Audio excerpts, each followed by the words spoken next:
Hey everybody, what's going on? You are listening to the Playing On Podcast. My name is Carl Markowski, and thank you for joining me. It is the end of the season. World Cup has come and gone. Feels like yesterday that the event was events away. I mean, it's crazy. It's crazy how fast the season goes. You know, I wish we had a better season as far as Aftershock goes. And you know, it's a building year though. You know, we're still new, and you know, it's a learning curve that first year, especially with almost all new guys. And who knows what's in store for next year? You just got to keep going, keep working, and just keep your nose to the grindstone, and you will get there. So that's my plan. Is just to work out over the off season and to just play as much paintball as I can and just get better. That's all you can do, man. Be responsible for yourself and just bring everybody up around you. Just get better. Just get better. And speaking of better, this episode is with Dalton Vanderbyl. And he's been around the scene forever, and just recently has been playing for Edmonton Impact, who just won World Cup. And they've been playing lights out, man. Dalton's been playing great for him. I've been playing a lot for him, and he's been lights out for him. You know, there's not much else you can say. Alex Goldman's been playing great for him. Justin Rabikov has been playing great. So that whole squad is full of killers, and it's no surprise that they do well almost every single event.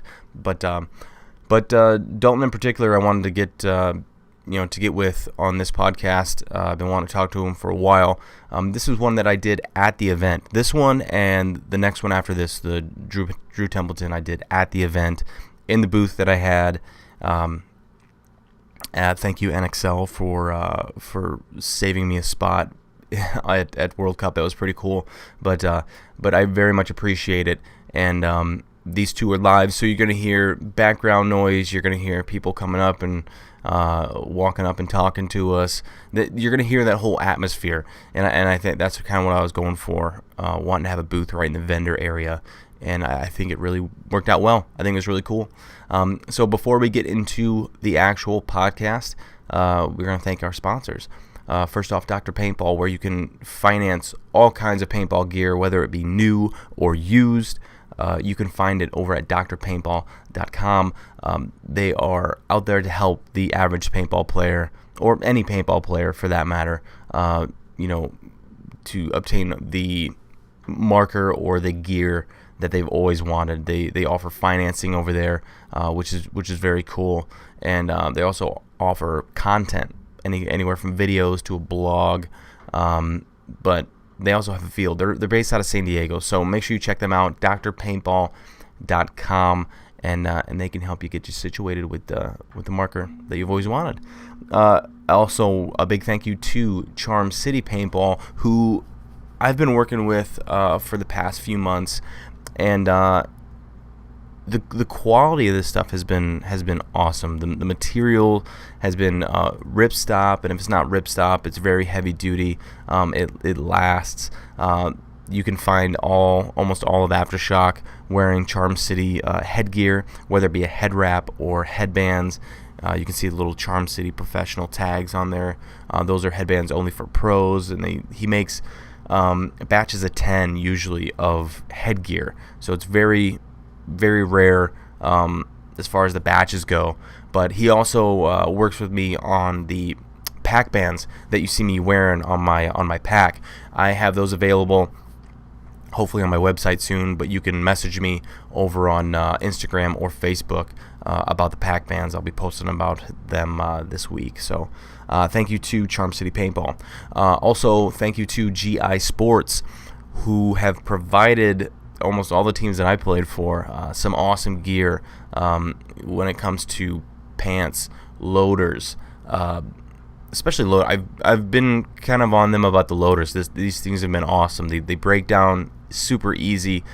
They are very well maintained as far as taking them to the tech area or anything like that. They get them in and out for you, and they're tanks, man. They last. So thank you to GI Sports for supporting this podcast, as well as supporting Chicago Aftershock throughout the years. And we are also brought to you by Carbon. And we had a booth at World Cup. I don't know if you guys noticed us out there, but we have an all-new base layer, bottom and top. They're getting reconstructed with reinforced seaming. There's new CC line that has come out that is it's all waterproof. It wicks away the sweat from you, keeping you cool. And during all kinds of weather, it'll wick away all the rain, the mud, the crap. So check out the CC line, gloves, pants, and we are looking for teams to sponsor and collaborate with. So you can reach me over at carl@carbonpaintball.com, and we can talk about your team's sponsorship for next year with Carbon Paintball. And last but not least, Planet Eclipse, who have impressed the hell out of me with this mechanical frame for the G-Tech. I actually got a hold of it at World Cup, and I was shooting this. You can't short stroke it, and I suck at shooting autocockers, so this thing got me all giddy. Just for the simple fact that I couldn't short stroke it, but yet it was a manual marker, and I was so happy. I was shooting in the back, and it was just like, and it was butter. I enjoyed it. I cannot wait to get my hands on one and actually shoot one in an actual paintball field and in a game. So thank you very much to all of our sponsors for supporting this podcast. And without further ado, here is the podcast with Dalton Vanderbyl at World Cup 2017.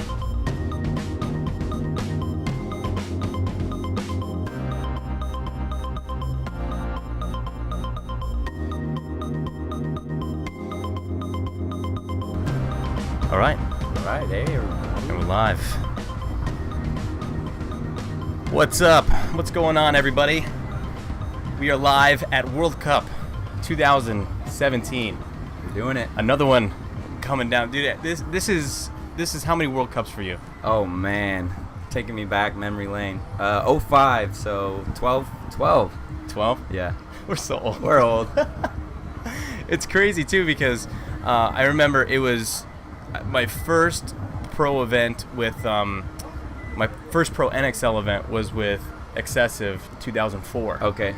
And wow. Yeah, like just thinking back on it now, and it's crazy. Just how we've seen the sport not only at its peak. Yes. We've seen it Up kind and of down. dip and come back, and then slowly kind of work its way up. And I mean, from what I've heard, this is supposed to be the biggest event. Yeah. Ever. It feels good. It looks good. There's a lot of people, a lot of teams. So. Yeah, it's very cool, and it's good to see the sport rebounding after the 08, 09 kind of dip. I mean, even though a lot of people were still playing the sport as far as the professionals go, the sport itself took a really big hit. Yeah. But it's good to see everybody back, and always seeing old faces is always a great thing. Yeah. So I appreciate you sitting down with me, man. I really do. Let's what I want to do with this is and what I've been trying to do is kind of get into you guys got people's backgrounds and very important players' backgrounds, and you're definitely one of those guys who have been, no matter what team you're on, you've been a thorn in everybody's side, and you've been very persistent in your abilities, and I kind of want to go back and find out where it started. Yeah. So how did you discover paintball? And hang on, was it a birthday party? No, it wasn't, okay, dude. all right. I'm one of those weird, different stories. There's the paintball birthday party, and then there's everyone else. But, yeah. So my dad forced me into it. It's kind of similar to Justin Rabikoff's story. I heard him on the podcast the other day, and I know his dad was a great legend, but my dad was not as great legend as him, but he was also a really good paintball player, and he still to this day is on the scene and watches and coaches. But yeah, he dragged me into it when I was 9 years old. Really? Dude, I was so scared.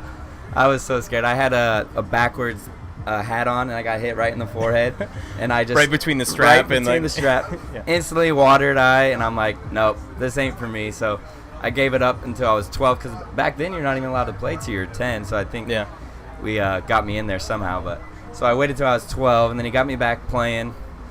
And I hated it, man. Every week he would drag me out of bed, like, "Hey, we're going." I'm like, "Oh, yeah. I'm sick. I don't want to." So how did your dad how did your dad come across the game? Dude, he was playing back in the day in like the late '80s when it first started. Like, he had the mask that didn't even cover his face. Like, he had just the goggles. Just the goggles. And I don't really know. He just was a hooligan with his friends playing. So yeah.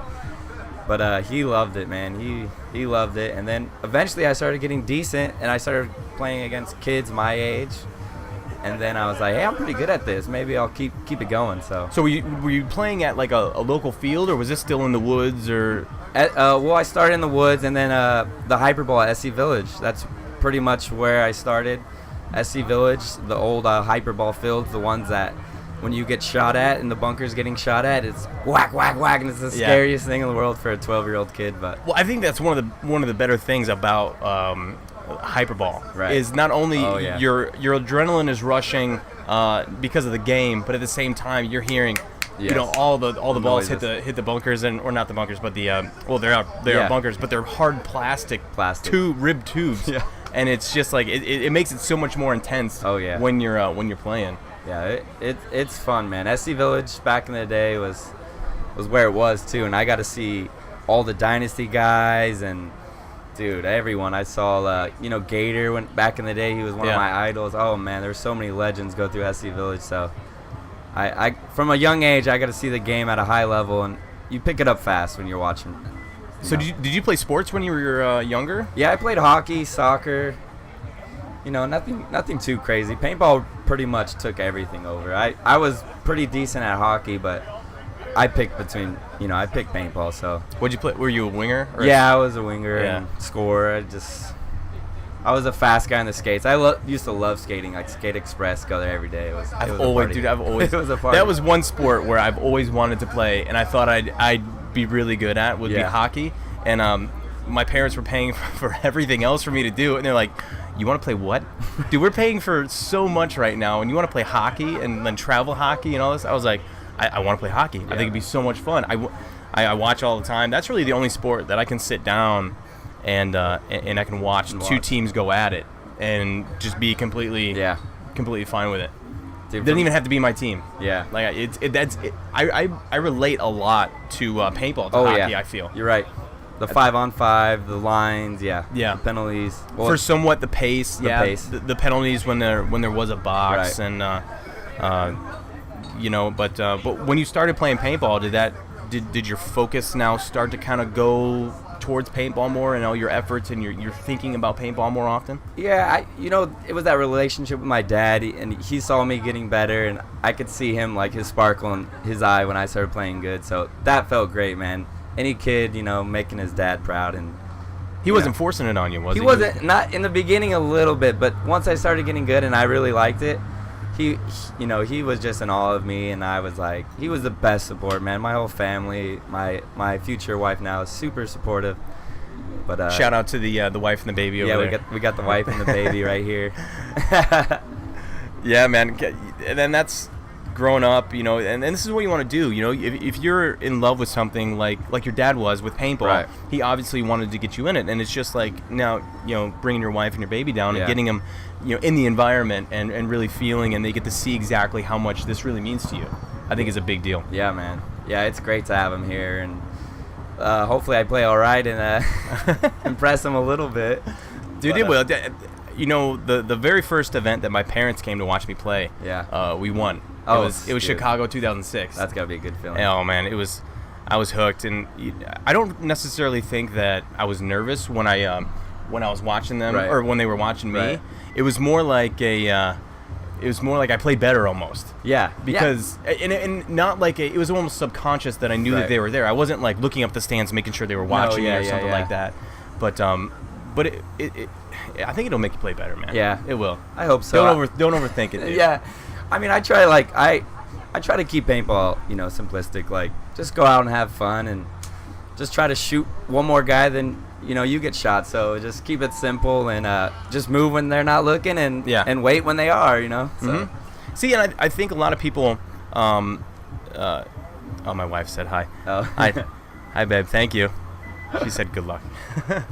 I haven't been able to He text doesn't her need luck. anything this morning because I've been trying to run around and get this whole thing started. But she supports me, 100%, and it makes my job easier with the stresses of me already having to leave and be away from the family, and with her being so supportive of me being here, it makes me play better. Oh yeah, if it makes sure. sense. So, but let's go back to you. You started.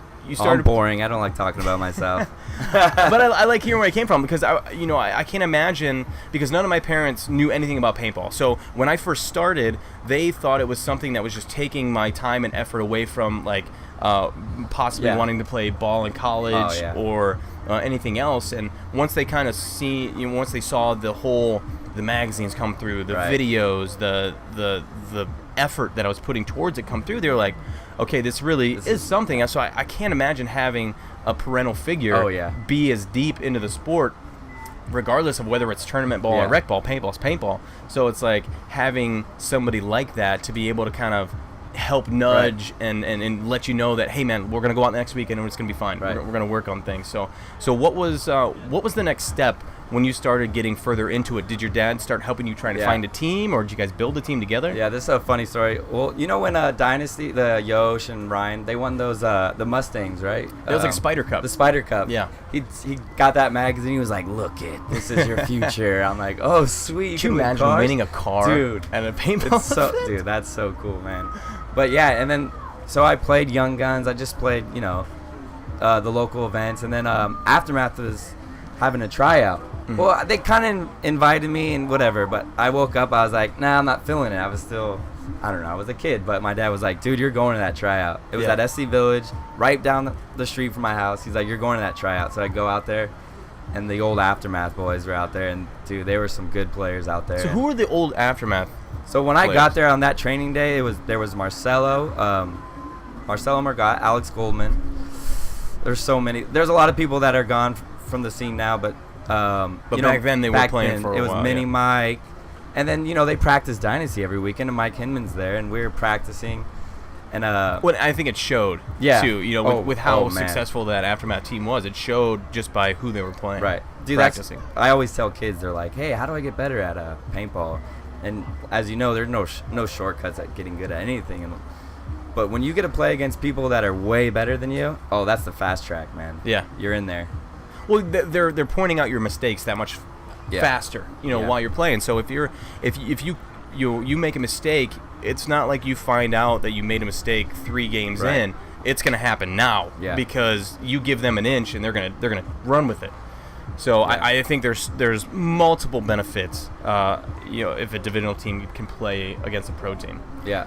I mean, that's our issue right now, is that you guys don't have anyone to practice. We're so far away from everybody, and we don't have the budget to fly everybody out for practice, and it just makes it so tough trying to keep up with everybody. But at the same time, we're professionals, right? So and I feel like our skill level should be able to suffice practicing each other, because we can compete with anybody out here.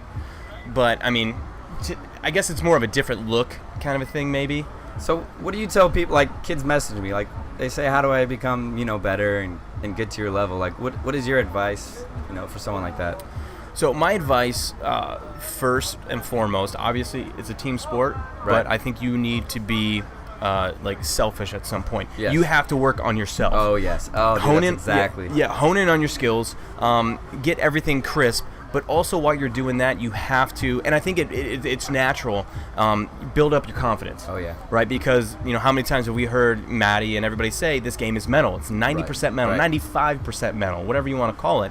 And if you go out there and you start hitting that target 2 out of 10 times, then 4 out of 10 times, now 7 out of 10 times, you're going to gradually build that confidence. And as long as you have an open mind, and it helps that you might have played a team sport early on, soccer, hockey, whatever. Yeah. But if you haven't, as long as you have that open mind, that if you can have people trust you, or if you think people can trust you and you can trust other people, that it goes so far. Don't be a dick. Yeah. Don't go out there thinking you're the best paintball player out there, because there's always somebody better. There's always somebody faster, and humble yourself. But that shouldn't shy you away from working hard. Yeah. I mean, I think that's the best advice I can give is just work hard, and build up your confidence. Yeah, and like you said, you work on yourself, and it outside of paintball too, man. I work on myself every day. I'm sure, most people do, but like just self-mastering yourself at everything, like your mind, your body, especially if you're playing paintball, that's huge. Like just working out. Like I know you have a job and you have kids, and I have a kid now, and it's like, dude, I have to wake up at 5 a.m. sometimes to get to the gym, and it sucks, but man, it pays a lot in the end. Well, there's always, like, doing something like that, the reward is that you did it. You did it. You right? feel great. Like you can't expect to have everything handed to you. You have to wake up and put that that effort forth and win those little battles during the day. Oh yeah. Because being a dad is a huge battle throughout the day. You're changing shitty diapers. What up, dude? You're changing shitty diapers. You're wiping up throw up and puke, and along with that, I have a dog. Oh, that I'm taking care of, and I got to make sure I make time with the wife. Yep. And there's so many little things, so many little battles that you have to win, and it's a full-time thing that you're trying to push this part-time job into. There's no time for sleep. There is no time for sleep. You sleep when you're dead. Yes. But yeah, I think that having a support base where your wife or my wife or anybody's wife out there, it's more motivation than it is anything. Oh, it is, man. It is, and you see them at home, and I feel bad because I go to Europe. Impact goes to Europe, and some of these days I'm gone for like 19 days straight, and it's like. It's hard, man. I can only imagine for her because even an hour or two with the baby, I'm freaking out. Like, but she does it, man, and it's hard. Yeah, and it's life. And as a dad, that's what you want to do. When you're gone for that long, you want to be able to, smiling at me, you want to be able to come home and relieve some of that because shout out to all the moms out there, the stay-at-home moms and the moms in general, man. Oh yeah. Because I can't imagine. What it's like having to deal with not only myself, but then with the baby when I'm not there, and then it's something special that shout out to my mom too. Yeah, all the moms out there. Oh, hey mommy. Yeah, she thinks I'm crazy sometimes. Like I'll go away for 19 days straight, and we're in Europe, and I'm jet lagged, and I come home and I wake up like 4 a.m. because I'm jet lagged. I'm like, hey, I'm going to the gym. She looks at me like, are you crazy? Like. You're staying here. You were gone for 19 days. I'm like, okay, you're right. But dude, I'm addicted to it. I love it. I just every day I wake up and like you said, you work on yourself.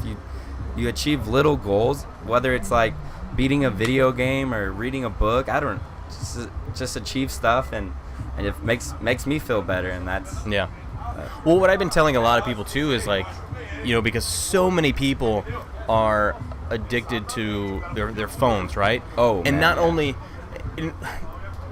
what I try and tell people is that you either create or you consume. Yep.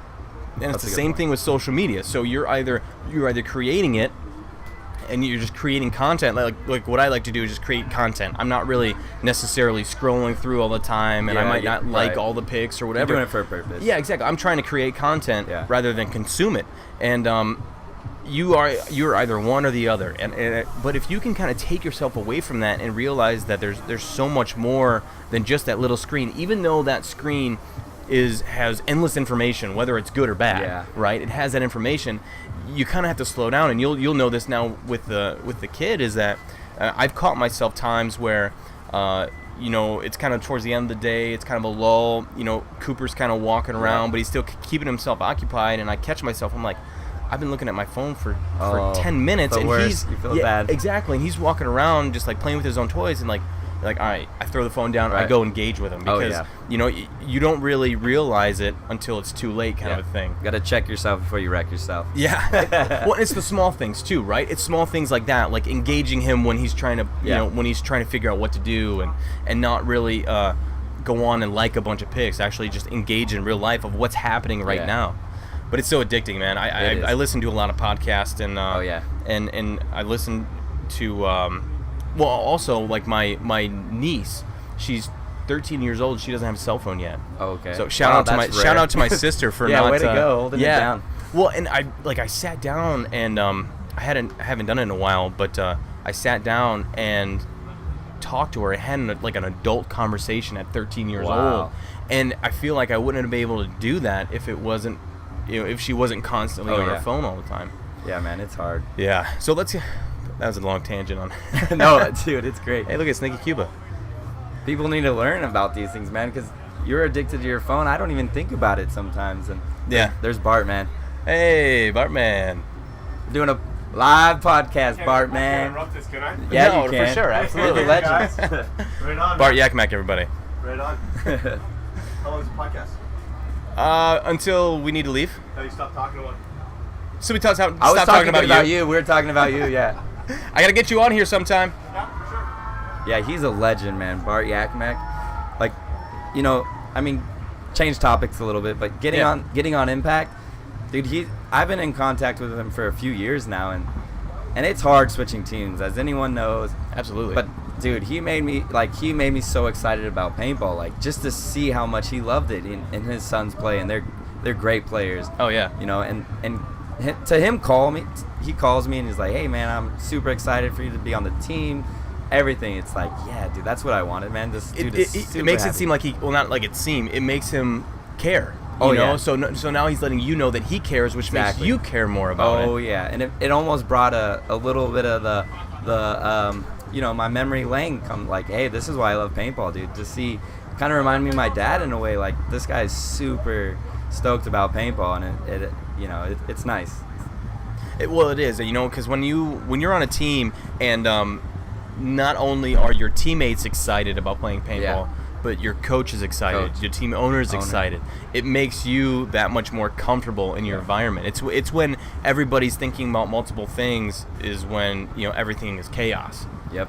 But yeah, dude, Bart's a great guy, man. I can't the way he runs, like, I don't know the insides. Right. Like I'm looking at it from an outsider, but the way the program is ran and the way you guys hold yourselves, it's unprecedented. Yeah, he does it right, man. And he used to play in the NHL. He's a legend. He knows how a team organization is supposed to be ran, and he does all the right stuff, and he says all the right things. And at the end of the day, we're here for fun, and he also wants to win, but we have fun. We have fun at practice. We have fun with the guys. The other day we went to a Raider game, and dude, he had the best time of his life, and we all did. And Raider ball. It's just fun to have that little connection with the team, but no, absolutely. Well, and everybody's like, well, they get paid, and this, dude, I would love to get paid to play. Well, on top of that, and now that we're talking about it, that's the whole goal. I don't want to say the whole goal, but I mean, anybody playing any other sport, your goal is to play in the NHL, right? Or to play in the NFL, and to get paid to do something that you love. Right. And it's the same thing with paintball. It's obviously I want to win tournaments and I want to have that respect from all the other players. But if I can do this full time, or not even full time, but if I can do this to where there's incentives of of getting paid and all the time left from the families and everything, it makes it that much better. So I don't at all fault any of you guys for you're doing what we all want to do. Yeah. So yeah, it's hard, man. And like with the Dynasty guys, I played on the team for 5 years, and there's which some is a long time. A long time. Yeah. There's some of my best friends, and when I got on the team, I was 20, 21, and I looked up to those guys, as you can imagine, Oliver Lang and Alex Frage and Ryan and Yosh. And dude, it's hard to step away from that, especially they gave me all their time. They were some of my best friends. Like Alex is he's gonna be getting. We're gonna get married, me and my fiance, but he's gonna marry us. He's gonna be the officiant. Oh, nice. So, and like Alex is in my or not Alex. I'm sorry, Kyle's in my wedding. What's up, guys?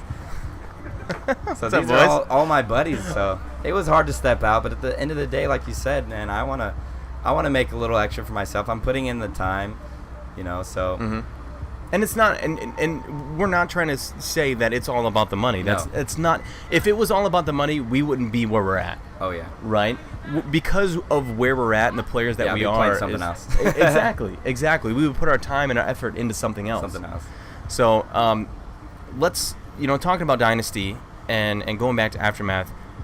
You were at the tryout. You went to the tryout. Oh yeah, the tryout. So how did that go? So the tryout. If you're still with us, because we went on a long tangent. Yeah, we did. Yeah, I love it though. The tryout went really good. There was a point where Mike was like, he gave me this sign. He's like, if I tell you to drop the hammer, you run through. And I'm like, oh, okay. And Mike's scary. Yeah. And I'm young. 15, I believe, and he gave me the drop. He's a the scary hammer. dude. Yeah, and it was as back a young, as a young player. And it was back in the day when you could coach from the sidelines. But he gave me the hammer drop, and I was at the X. So I ran through, stuffed the first guy, and just no one, right time, right moment. Just run through and just clean up, shoot 3 guys, switching hands, the whole deal. Yeah. And I look at Mike, and he looks at me, and that was it. That one point literally changed my whole paintball career. Because Mike did everything for me from that day for the next 3 years. I played on Aftermath almost every weekend. 8 a.m. Saturday, Sunday. We practice one-on-ones, and then at 9 o'clock we play Dynasty. And dude, as a kid, who wouldn't want that? That's right. That's gold right there, paintball gold. No, absolutely. So how long were you playing? There's Nick Hey, look Slovia. who it is.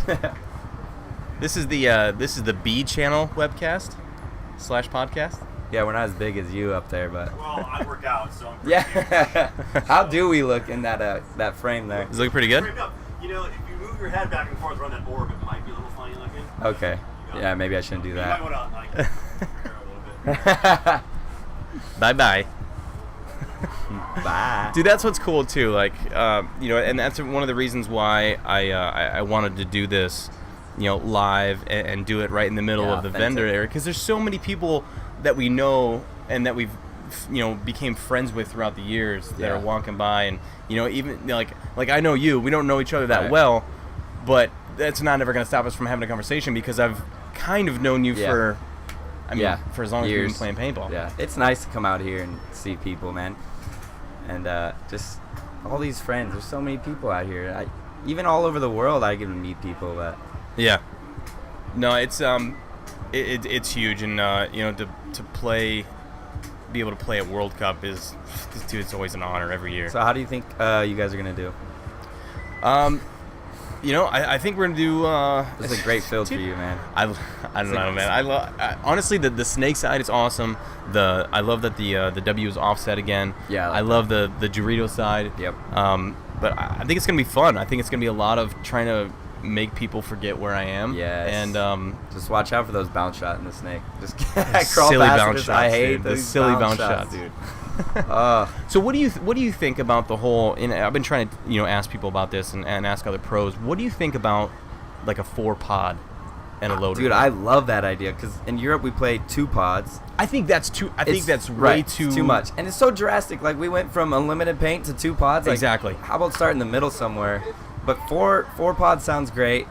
Everyone keeps 4 pods. You can't switch them, I think. Mm-hmm. Just theory. Yeah. Just everybody 4 pods. Everybody gets the same thing.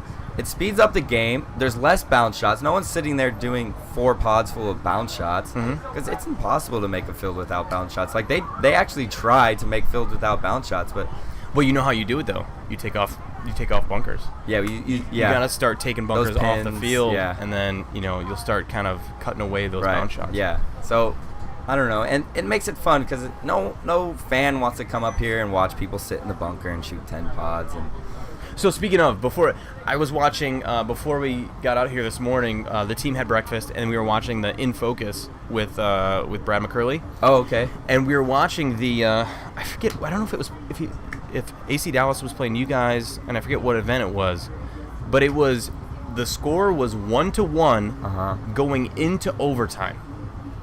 And where was that? I forget where they were playing, but I was watching it, and I was kind of like watching it, eating breakfast, watching it, and I'm like, I couldn't remember watching the game at the event, and I look at it and I go, is that game seriously 1-1 and it's going into overtime? That's insane. And AC will do that to you, because AC is great at holding down lanes, and you can't play into them. They're too good at that. Like, as Impact, I think we pride ourselves on being able to attack and to play slow, and that's in this day and age that you have to do that if you want to win. You have to play. You have to adapt. You have to be able to adapt to whatever is being whatever you're trying to force, or whatever you're trying to whatever the other team is allowing you to do. And so, and AC is great at that. So that happens all the time in paintball nowadays. You shoot 10 pods. You're doing bounce shots. You're pretty much hiding for 3 or 4 minutes of the first. And you don't really move until it's kill 2, kill 3, and then you start moving it. Do you think that you think that's the way that paintball is going though? Is there's nobody's making those first mistakes? Yeah, I don't want to say mistakes, but maybe taking those risks. Right. Right. I think, like, So as a front player, and you want to move, and you do this great, but you put a lot of pressure on yourself because you have to battle 2 people in, you have to put people in, you have to go at the right time, you have to make sure the wall's not just sitting there waiting for you. Yeah. So it puts a lot of pressure on yourself to move. And sometimes it's easier just to be on the other side of it and just be waiting, because then you're like, hey, this guy's going to screw up. I'll just wait for him to screw up. And most times it pays off to the guy just waiting, playing patient. See, to me, the way I look at the game is that I'm going to force you to play my game. Right. And I feel like if way. I can do that, then now you're playing on your heels and you're not comfortable because now I'm forcing you into a spot where you're not really that comfortable. Right. And I just can't do it, man. I don't know if I'm just going to be. It's hard for me too. I don't know if I'm going to be front until I quit. Right. Or what, but I just can't. I can't get to that point to where, I'm going to let them maybe possibly take an advantage before I do something, because I can't let it happen. Yeah, and as you play paintball, you know what you're good at. Like in the end of the game, if it's 2-on-3 and I'm the 2, most of the time in my career of paintball, I did better attacking. So I'm going to try to attack because that's what I know and that's what I'm good at. So yeah. You play to your strengths. You play to your strengths. And paintball, that's what you have to do, but it is a team sport. And, you could isolate guys like yourself or someone that's really, fast. And so you just double team that guy, and it makes it hard for you. It puts a lot of pressure on you. And I've seen you do it, though. I've seen you put 3 guys in and win the game by yourself. But it's just hard. It's a team effort. I don't want to say I could win a point by myself. I could help a team. Right. I can help the team win that point. Yes. But I'm not going to win the tournament. I'm not going to win the entire match.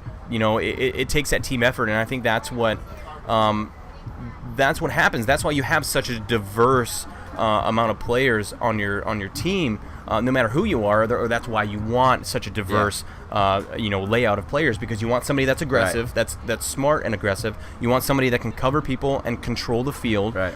You want somebody that can control the middle of the field. And then I think with you guys, what helps is you have Laval up the center. Yes, you have help. Rainey. You have the brothers who play off of each other well. You have Alex running down the snake. You have yourself going down the Doritos. So you have the weapons and the control. Right. And from this team to Dynasty, it's so funny because Oliver was great at this. Like Rusty would give us a game plan, like, hey, let's play slow down the Doritos side. Let's just fill it out, get a few kills. And Oliver would look at me, hey, screw that, we're running down this side. I'm like, dude, all you need is 2 guys. You could win a side easy. Yeah, you sometimes, and I do it by ourselves. So with 2 guys that's on the same page, sometimes that's all you need. Change it up, throw a punch. So yeah, dude. I like getting really close. Yeah, you get really close. I like getting really close. Make them uncomfortable. Oh yeah, make them uncomfortable, especially I think one of the lesser used weapons is head checking. Oh yeah. Because if you can head check somebody and go, wait, I thought that guy was at the fucking corner, and he's right in front of me now. So it's, it's all those little tricks that I like doing. Yeah, but the head checking, and you're also good at peeking on the inside, like, hey, I'm over here. Okay, bye, I'm on the outside, and you're so fast, and that works for fast guys. But yeah. Well, and I think it has too. And I think it'll work for any front player. Oh yeah. Because for the most part, for any paintball player in general, it's instinctual that if you see somebody that you can shoot at, or something of somebody's that you can shoot at, right. You have to shoot at it. So if I come on the inside and the guy's shooting the outside, because that's where I have to go, he sees my head, he goes like this, and as soon as I see his barrel turn, I'm out the other side. I mean, it's not that big of a secret now, but it's utilized, right? Yeah. And it's those little tricks that make put us in our position of where we are today. To quote the great Rusty Glaze, next backs and packs. That's what you want to be shooting at. Next backs and packs. Next backs and packs. Like if you're in the back, what are you shooting at? You're shooting at barrel tips, little toes. I don't know, but if you get down the field, you're shooting some backs, and that's what's fun. That's what's fun about paintball. It's been taken away a little bit nowadays, but that's what makes it fun. Well, I think there's there's something to be said of the different positions of paintball that's played. So, I feel like with us, we more or less have to be accurate within, the 2-3 balls. We have to be pretty damn accurate. With a back player, further out, you have to have more accuracy by volume, which is why back players want to shoot more paint, right? Obviously. But with us, I mean, there's different ways to go about it too. Like there's some games where some guy might be, he might have your number that game. Yes. But you're gonna go, okay, all right, I got to change something up. But as soon as I get close to this guy, I'm gonna put 2 in his ear hole, and just make him second guess about getting close again or doing something. And that works. Mm-hmm. And just like guys run through on the center. Sometimes just shooting them a few extra times in the neck and the back. They're like, oh, I'm not gonna do that again. That half second sucks. or that second, they think about it. Think about it. Just now all you need. Your player possibly hears that we have a middle and then runs across. Yeah, and you want to be the guy. You want to be the team. So I always tell my guys, or anyone that's playing, is if you're in the wall and you're poisoned, there's another guy on the other end. You want to be the team going to get that guy, because if I'm your teammate and I see you going around, I'm like, sweet, he's going. I'm gonna make a move off it. That's one less guy that you have to worry about. One less guy. Yeah. And if you're on the other side of it and a guy's coming around on you, you're like, oh, and you got to stop to shoot that guy coming to bunker your boy, and you just miss your opportunity to move. And who knows now where their Dorito guy or their snake guy is, because he just made a move off his guy. So you want to be the team that's, being aggressive and moving together.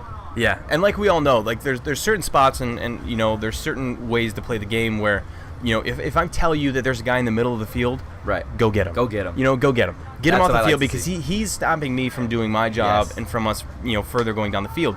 Or there's something where I can tell you, and now and now we can work together and get it done. But there's some jobs where you just have to just go and get it done. Just go and trade out with that guy. I hate seeing us like finesse him, try to come around. It's like, dude, I love to see our guys just go around, shoot that guy, and then I'm off to the races. If their ex guy is looking the other way, yes, it's a gift, right? Now shoot that guy. Now think about the other one. Don't worry about the job in front of you, which is just getting that guy off the field, and then after that, if it comes, it's natural, man. Just let it flow. Yeah, and you got to know the scenario. If you're down a kill, or you lost a few bodies, sometimes it's nice to just hide. And it's cool about playing the wall. I rarely get to because I'm not tall enough. Yeah. But you could hear the other team like, hey, they're calling their code. Usually it's Godzilla. There's different codes, but if they know you're in there, right? Yeah, everybody knows your guys' codes because everybody's filming your guys' practices. Yeah. But so if there's another guy, there's a lot of times where they both know, they're in there with each other. And sometimes there's a strategy where you just wait and you pick off that front Dorito guy, and then you go around on that next guy, and you just got 2 kills. So as a wall guy, it's hard to pick. It's hard to know what to do always, but it's always thinking about it too. I've said it before. Paintball's paintball, right? So and this playing front. There's different things that we look out for. We're listening. We're using our ears not only for possibly the spots on the field. Yeah. But we're listening at the other team's guns. Right. Are they close? Is there a possible X that we're not calling, or a W that we're not calling? We're watching lanes go by overhead. We're seeing the way that the paint is spraying off of the bunker, and then I can kind of gauge at where that guy's at by the trajectory of the paint spraying off the bunker. I mean, this is all the kind of crazy shit that huge, kids. Listen to the seasoned vets. But it's not. It's something that. You're not just teaching yourself. It's something that is drilled into your head by repetition. Yes, it right? is. Yeah, the more that I think I lost you. Go ahead and talk into it. Hey, I think I lost you. Oh no. That's all right. Well, let's. I think we should probably wrap it up anyway. All right. We got games coming up, and but Dalton, thank you so much. I appreciate it, man. Yeah, man. And good luck, man. Yeah, you too. It should be a fun weekend. Hell yeah, World Cup. Thanks, bud.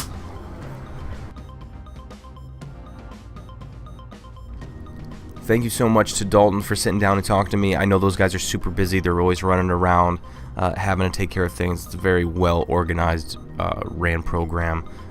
Barton and Dave do a great job of just maintaining that whole professional program, aura, whatever you want to call it. It's ran very well, and I know they have to be certain places, certain times, and he made some time to sit down and talk to me, and I really appreciate it. Another big thank you, lastly, to our sponsors, Dr. Paintball. You can find them over at drpaintball.com. It's like I said before, they can help you finance the marker of your dreams, and really, they want to help the paintball player out. So make sure you check them out. Also to Charm City Paintball. Like I said before, guys, these headbands are awesome. They're only in run of batches of around 10 to 12. So anything that he makes is pretty limited, and he also collaborates with me on the pack bands that you can find. I'll be posting them up this week. More colors, and I'll have a special red edition coming out. But you can find him over on Facebook and Instagram at Charm City Paintball.